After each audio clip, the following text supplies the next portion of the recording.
Don't use Capto extensions to build up a long tool assembly.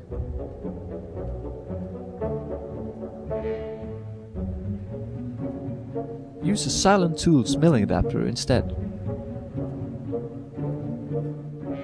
This animation shows a milling adapter machining at 7 times the diameter overhang. The damper inside the adapter is working to prevent the arise of vibrations. A milling operation is more difficult than a turning operation because there are more cutting forces involved, all working in different directions. That is why it is difficult to be productive beyond 7 times the diameter in a milling application.